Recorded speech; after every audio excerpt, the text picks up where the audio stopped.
Bonjour les amis, bienvenue.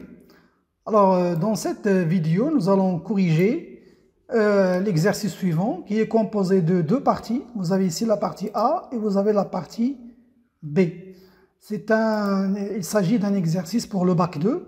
C'est un très bon exercice qui va vous aider à vous préparer à l'examen de la fin d'année. Donc je vous lis les deux parties. La partie A, on considère la fonction g définie sur 0 plus l'infini par g de x est égal à 1 plus x moins 3 fois la racine troisième de x sur 2. Premièrement, petit a, on nous demande de montrer que la limite de g lorsque x tend vers plus l'infini égale à plus l'infini. Petit b, montrer que quel que soit x strictement supérieur à 0, g' de x égale à la racine troisième de x moins 1 fois la racine troisième de x plus 1, le tout sur 2 fois la racine troisième de x au carré. Petit c, dresser le tableau des variations de g en y introduisant g de 0. Petit d, déduire le signe de g sur l'intervalle 0 plus l'infini. Deuxièmement, petit a, montrer que la restriction de g sur l'intervalle 0,1 admet une fonction réciproque en déterminant son domaine de définition. Et petit b, est-ce que g-1, ça veut dire la fonction réciproque de g, est-ce que g-1 est dérivable en 0? Il faut bien sûr justifier la réponse. Alors ça c'est la partie A. La partie B, maintenant on considère une fonction f définie sur l'intervalle 0 plus l'infini moins le singleton 1 par f de x est égal à ln de g de x. C'est le logarithme nipérien de g de x, ça veut dire ln de 1 plus x moins 3 fois la racine troisième de x sur 2. Et CF, la courbe représentative de f dans un repère orthonormé OIJ. 1. Petit a, montrer que f est continu à droite en 0. Petit b, étudier la dérivabilité de f à droite en 0, puis donner une interprétation géométrique au résultat. 2. Petit a, calculer la limite de f de x en 1 lorsque le x tend vers 1 et la limite de f de x lorsque le x tend vers plus l'infini. Petit b, montrer que la limite de f de x sur x lorsque le x tend vers plus l'infini égale 0. Petit c, en déduire les branches infinies de CF. 3. Montrer que f est décroissante sur l'intervalle 0,1 et croissante sur l'intervalle 1 plus l'infini, puis donner son tableau des variations. 4. Construire CF. Là, on vous donne des valeurs. Par exemple, la valeur de f de 3 racine 3 égale à 0. F de 8 égale à peu près 0,7. Et on admet aussi que la courbe a un point d'inflexion dont l'abscisse est compris entre 0 et 1. Ça veut dire qu'il y a un point d'inflexion sur l'intervalle 0, 0, 1. Bien, mes chers amis, comme je le dis toujours, faites un effort avant de voir la solution. Alors, pour la question 1, petit a, on nous demande ici de calculer la limite, montrer que la limite de g, lorsque le x tend vers plus l'infini, égale à plus l'infini. Donc, on a la limite de g de x, lorsque le x tend vers plus l'infini, égale à la limite de 1 plus x moins 3 racine troisième de x sur 2, lorsque le x tend vers plus l'infini.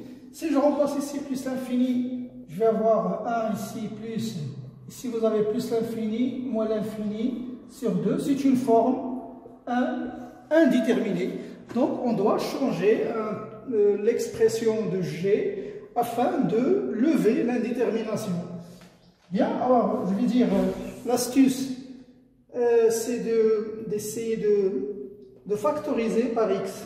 Essayer de faire sortir le x ici de la racine troisième. Je vous donne la technique. La méthode, c'est facile. Donc, on sait que je peux écrire racine troisième de x. Et ce, pour tout x supérieur strictement à 0. Donc, je sais que quel que soit x strictement supérieur à 0, j'aurai que la racine troisième de x peut s'écrire sous la forme de racine troisième de x à la puissance 3 sur x au carré. Je sais que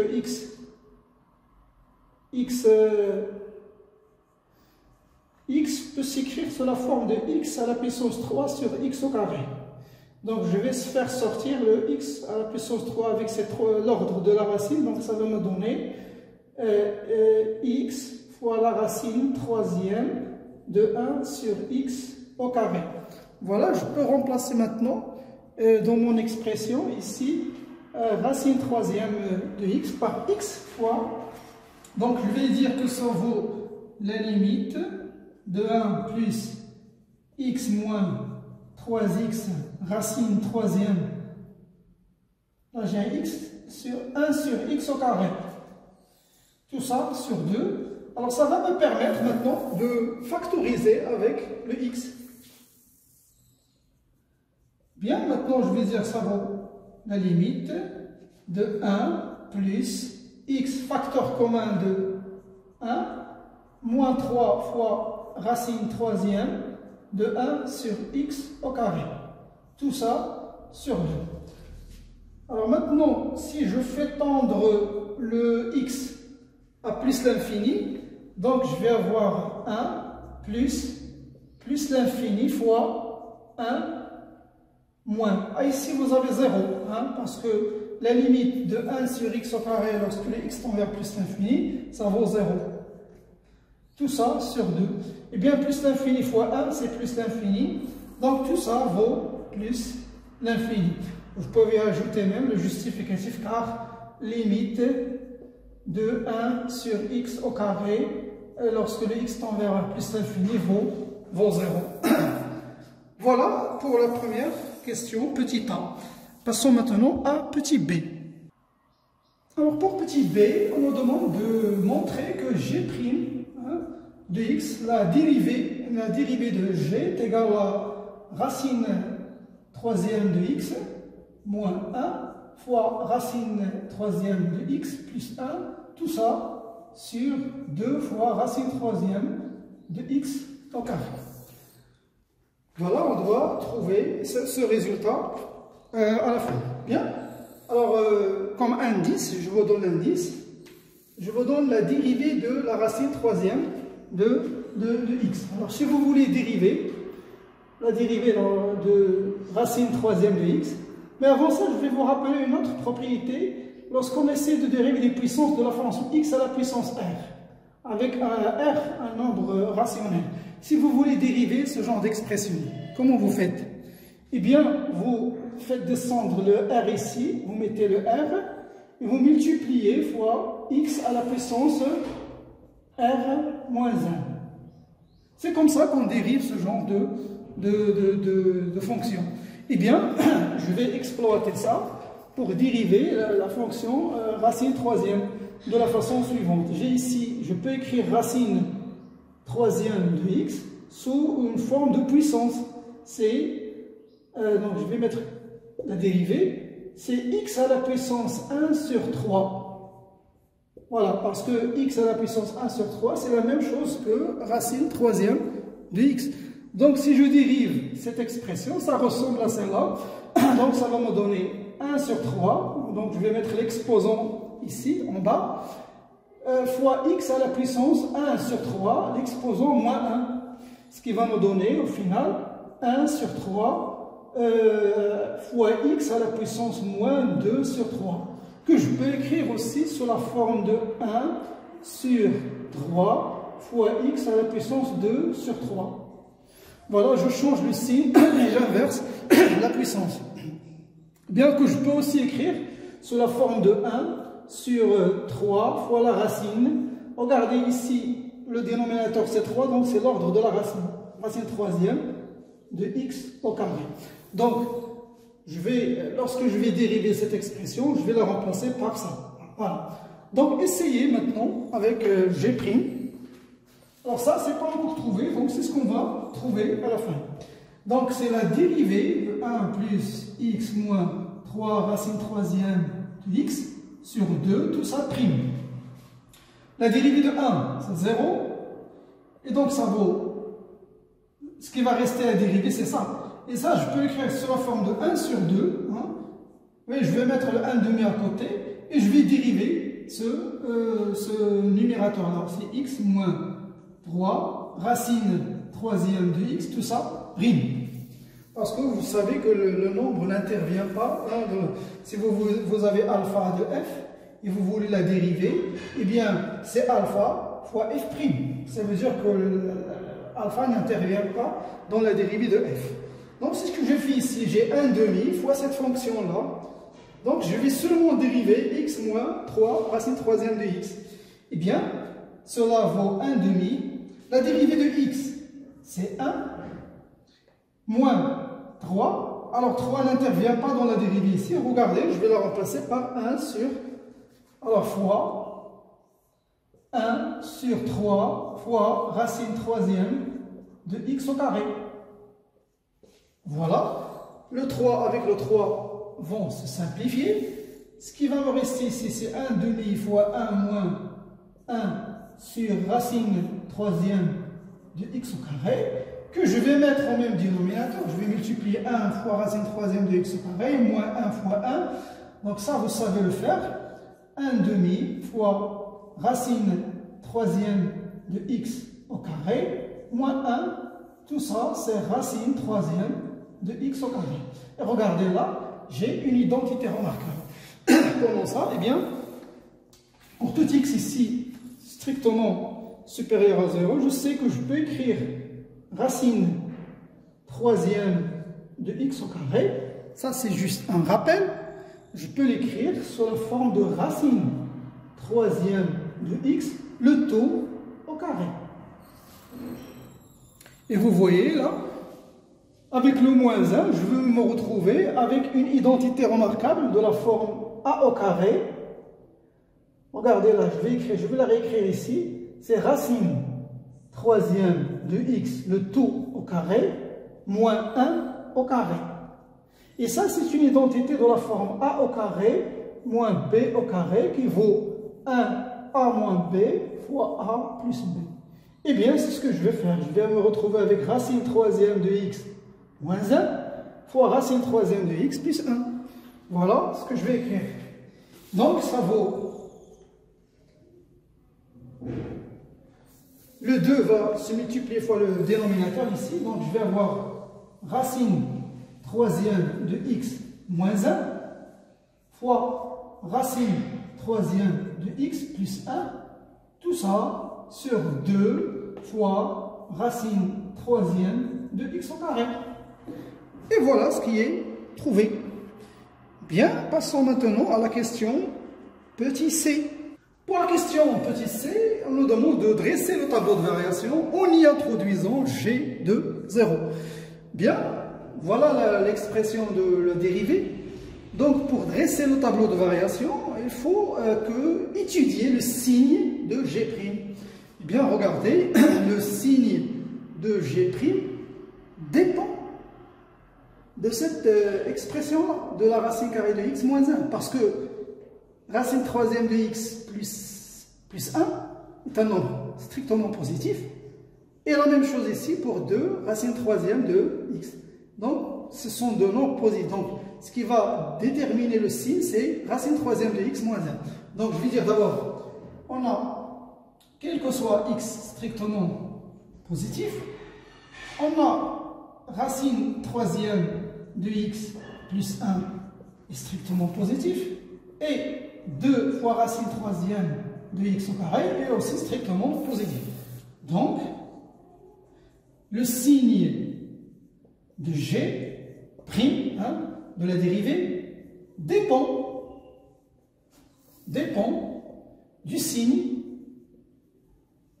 de racine troisième de x moins 1. Donc, je n'ai qu'à étudier le signe de racine troisième de x moins 1. Alors, je vais d'abord résoudre l'équation racine troisième de x moins 1 égale à 0.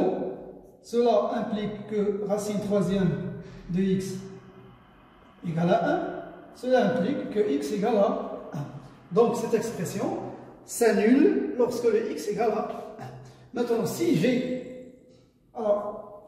x est strictement supérieur à 1, cela implique que racine troisième de x va être strictement supérieure à racine troisième de 1 qui est 1. Et donc, cela implique que racine troisième de x moins 1 est strictement positif. Voilà. Maintenant, de l'autre côté, si x est inférieur strictement à 1, bien sûr, il est aussi strictement supérieur à 0. Là, je vais me retrouver avec racine troisième de x moins 1 qui est inférieur à 1, ce qui implique que racine troisième de x moins 1 est négatif. Voilà le signe de... Donc, je peux maintenant trouver le signe de G'. G' s'annule lorsque le x égale à 1, G' égale à 0. Lorsque x supérieur à 1, G' va être positif. Donc, je vais dresser le tableau ici. Je vais dire,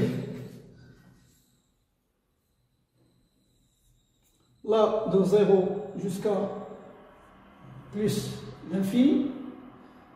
Ici, je vais avoir G' de x. Là, je vais relever le 0 parce qu'il n'est pas défini en 0. Alors, la dérivée G' s'annule le 1. Parce que le signe dépend de ça. Donc, là, je vais mettre G de x. Alors là, il est négatif entre 0 et 1. Donc, moins. Et là, elle est positive. Reste maintenant à introduire G de 0. Donc, je vais calculer G de 0. Eh bien, je la remplace ici. On mange G de x. C'est 1 plus 0 moins 3 fois racine troisième de 0 sur 2. Eh bien, ça vaut 1. Donc, G de 0, c'est 1. Donc, je vais la mettre ici. 1. Donc, la fonction G est décroissante ici. Je dois calculer l'image de 1. Alors, l'image de 1, même chose, je vais la remplacer ici. C'est 1 plus 1 moins 3 racine troisième de 1 sur 2, qui va nous donner 1 plus moins 2 sur 2. Eh bien, 1 moins 1, c'est 0. Voilà, donc l'image de 1, c'est 0. Et là, elle est croissante vers plus l'infini, parce qu'on connaît la limite de G de x lorsque le x tend vers plus l'infini. Voilà pour le tableau de variation. Maintenant, passons à la question petit d. Alors, petit d, déduire que, quel que soit, déduire le signe de G. On va maintenant le signe de G sur l'intervalle 0 plus l'infini. Eh bien, c'est une déduction, donc ça vient de ce qu'on vient de trouver. Regardez, on a ici 0 est une valeur minimale, absolue, de G sur l'intervalle. 0 est une valeur minimale de G, une minimale absolue, il n'y a pas d'autre valeur absolue, de G sur l'intervalle 0 plus l'infini. Autrement dit, cela veut dire que quel que soit x dans 0 plus l'infini, eh bien, G de x est supérieur ou égal à 0. Alors, G est toujours positive sur l'intervalle 0 plus l'infini. Bien, maintenant, on nous demande, on passe à la deuxième question. Alors, pour la question 2, petit a, montrer que la restriction de G sur l'intervalle 0,1 admet une fonction réciproque en déterminant son domaine de définition. Là, on se restreint sur l'intervalle 0,1. Alors, on va montrer que G, sur cet intervalle, sa restriction admet une fonction réciproque. Eh bien, il faut vérifier les conditions. Il faut vérifier la continuité et la monotonie stricte. Alors, on a G et continue. Voilà, il faut le dire, et continue sur l'intervalle 0,1. On sait qu'il est continu, parce que x est continu, racine troisième est continue, donc la somme de deux fonctions continues est une fonction continue, plus la fonction constante ici 1. Donc c'est une fonction continue sur 0,1. Et on a aussi G est strictement décroissante. Vous voyez, elle est strictement décroissante sur l'intervalle 0, 1. Alors, elle admet une fonction réciproque. Alors, G admet une fonction réciproque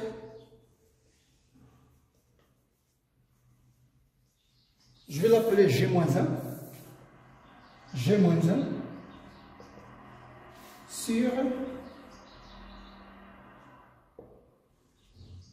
l'intervalle 0,1 qui est défini, ça veut dire G-1 qui est défini sur l'intervalle J. Alors l'intervalle J, c'est le domaine de définition de G-1. Eh bien, ça va être l'image de, donc c'est G de 0, 1, par la fonction G. Et comme G, regardez, il est décroissant, donc je vais changer les bornes de l'intervalle. Donc ça va me donner ici, je vais mettre l'image de 1, d'abord l'image de 1 parce que la fonction est décroissante, puis l'image de 0. Et on vient de calculer ces deux images, on sait que G de 1 c'est 0, G de 0 c'est 1. Donc je peux dire que G il est défini de 0,1 vers 0,01. Voilà le domaine de définition de G-1. La question maintenant, petit b. Alors pour la question petit b, on me demande de montrer est-ce que G-1 est dérivable en 0. Bien, je vous rappelle d'abord la dérivée de la fonction réciproque. Si vous avez par exemple, si on veut calculer f-1' prime, ça c'est la dérivée d'une fonction, on a un point a. Eh bien ça vaut 1 sur f' de f-1 de a. Eh bien si on veut appliquer cette propriété à notre fonction G-1, regardez tout d'abord, pour que cette dérivée existe, il faut que le dénominateur soit différent de 0. Ça veut dire il faut que f' de f-1 de a, tout ça doit être différent de 0. Si il est différent de 0, et bien sûr aussi une autre condition, la fonction f doit être dérivable en a pour que la fonction soit dérivable en f-1 de a pour que cette f'-1 soit dérivable. Donc je vais vérifier ces deux conditions. Alors tout d'abord on sait que G-1 de a, on sait que G de 1 c'est 0. Je vous l'écris d'une autre manière pour que vous compreniez bien. On a G, il est défini de 0,1 vers l'intervalle 0,1. Là, c'est la restriction. Hein. Je peux même mettre une tilde pour vous montrer qu'il s'agit d'une restriction de G sur l'intervalle 0,1. Si vous lui donnez le nombre 1, il vous donne le nombre 0. Réciproquement, G-1 va prendre 0 et va vous donner 1. Donc, il faut d'abord vérifier que G est dérivable en 1. G est dérivable en 1. Je sais que G est dérivable en 1. G est dérivable en 1. Maintenant, qu'est-ce qu'il faut vérifier aussi? Il faut vérifier que G' de ce 1. Pourquoi je dis G' de ce 1 doit être différent de 0? Regardez. Si je vais dériver, maintenant, je vais écrire G-1' de 0. C'est quoi G-1' de 0? Eh bien, c'est 1. J'applique la propriété. G' de quoi? De G-1 de 0. Regardez. G-1 de quoi? De 0, ça vaut combien? Eh bien, ça vaut 1. Donc, ça veut dire que ça vaut 1 sur G' de 1. Donc, ce qu'il faut vérifier, est-ce que G' de 1 est différent de 0? Parce que G' de 1 c'est quoi? C'est G-1 de 0. Ça, c'est 1. Mais regardez, tout à l'heure, on a trouvé l'expression G' de x, c'est quoi? C'est la racine troisième de x moins 1 fois la racine troisième de x plus 1, tout ça sur 2 fois racine troisième de x au carré. Si je lui donne la valeur, si je donne la valeur 1 à x, je vais me retrouver que G' de 1 égale à 0. Parce que ici, 1 moins 1, ça vaut 0. Et donc, il n'est pas différent de 0. Voilà. Donc, je vais mettre ces deux conditions. Certes, G est dérivable en 1, mais G' de 1 égale à 0. Donc, G moins 1 n'est pas dérivable en 0. Voilà mes chers amis, c'est la fin de la partie A. Je vous donne rendez-vous à la prochaine vidéo pour la correction de la partie B. À bientôt.